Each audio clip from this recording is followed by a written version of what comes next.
विधानसभा में राज्यपाल के अभिभाषण पर जवाब देते हुए मुख्यमंत्री भजनलाल शर्मा ने काफी महत्वपूर्ण बातें कही। इसके साथ साथ उनका विजन जो राजस्थान के विकास के लिए है वो भी रखा। उन्होंने कहा कि राजस्थान की सरकार 3 मिशन पर चल रही है, जिसमें बिजली, पानी और युवा है।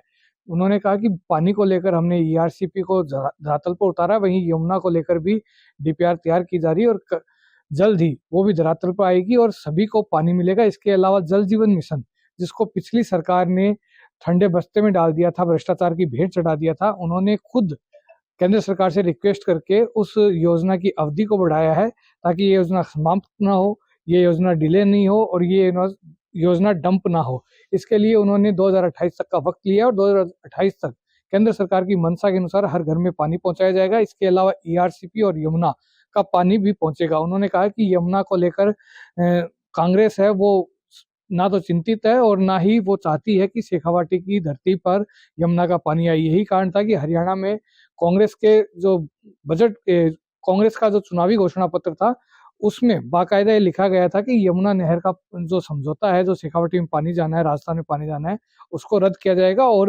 राजस्थान के नेता, जिसमें गोविंद सिंह डोटासरा है और अन्य नेता जो शामिल है, उन्होंने इस बात का समर्थन भी किया कांग्रेस की सभाओं में जाकर कि कांग्रेस का जो चुनावी घोषणा पत्र है उसको लागू किया जाएगा। तो किसी भी तरह से कांग्रेस नहीं चाहती कि यमुना का पानी शेखावाटी में आए।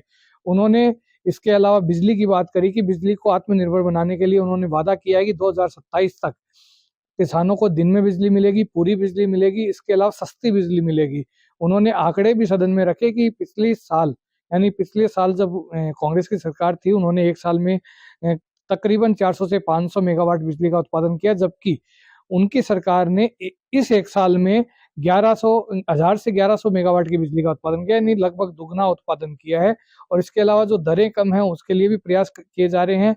जो सोलर पंप है या सोलर ऊर्जा के स्रोत हैं उसको भी बढ़ावा देने के लिए लगातार काम किए जा रहे हैं। जबकि कांग्रेस ने छत्तीसगढ़ के साथ मिलकर कोयला खरीद में घोटाला किया, बिजली खरीद में घोटाला किया। केवल घोटाले के अलावा उन्होंने कुछ नहीं सोचा। इसके अलावा उन्होंने कहा कि उनका तीसरा मिशन, यानी उनकी सरकार का तीसरा मिशन है युवाओं को रोजगार उपलब्ध कराना। तो उन्होंने कहा कि सबसे पहले उन्होंने पेपर लीक में एसआईटी का गठन किया, जिसके बाद लगातार कार्रवाई हुई और विपक्ष ये न समझे कि कार्रवाई समाप्त हो चुकी है। अभी काफी बड़े नाम हैं जो पेपर लीक में शामिल थे, वो सामने आने बाकी है, उनको गिरफ्तारी होनी बाकी है, उन पर कार्रवाई होनी बाकी है। इसके अलावा ये सुनिश्चित कर दिया गया है कि आगामी 5 साल जब भी सरकार का कोई भी एग्जाम होगा, वो कोई भी पेपर लीक नहीं होगा, ईमानदारी के साथ और निष्पक्षता के साथ तैयारी करने वाले युवाओं को नौकरी मिलेगी। उन्होंने बताया कि उन्होंने वादा किया है कि 5 साल में 4 लाख सरकारी नौकरियां और राइजिंग राजस्थान जैसे कार्यक्रमों के जरिए निजी क्षेत्रों में 6 लाख नौकरियां, यानी कुल 5 सालों में 10 लाख नौकरियां राजस्थान के युवाओं को दी जाएगी। और उन्होंने आंकड़े सदन में पेश किए कि करीब 60,000 नौकरियां अब तक दे चुके हैं। इसके अलावा 81,000 नौकरियों का एक शेड्यूल जारी कर दिया गया है, जिसमें भर्ती का विज्ञापन जारी होने से नियुक्ति पत्र देने तक की तय सीमा है वो तय कर दी गई है, डेट डिसाइड कर दी गई है और इस डेट के साथ ही युवाओं को नौकरी मिलेगी। उन्होंने बताया कि इसके अलावा करीब 1,24,000 जो वैकेंसियां हैं वो चिन्हित कर ली गई है और उनकी वैकेंसियां भी जल्दी निकाल दी जाएगी। यानी कुल मिलाकर 3 मिशन पर सरकार काम कर रही है और उन्होंने बार बार सदन में कहा कि डबल इंजन की सरकार है, ये काम जो वादे करती है वो पूरा करती है। उन्होंने चुनावी घोषणा पत्र, यानी भाजपा का जो चुनावी घोषणा पत्र था, संकल्प पत्र था, उसके बारे में जिक्र किया कि 50 से 55% जो संकल्प थे वो पूरे किए जा चुके हैं और अभी 1 साल का ही वक्त हुआ है। यही नहीं, इसके अलावा जो बजट घोषणाएं हैं वो भी आधी से ज्यादा इस साल की पूरी हो चुकी है। हालांकि उनको समय 8 महीने का मिला, क्योंकि जुलाई में बजट पेश किया गया था और 8 महीने के समय में करीब आधी से ज्यादा घोषणाएं पूरी हो गई।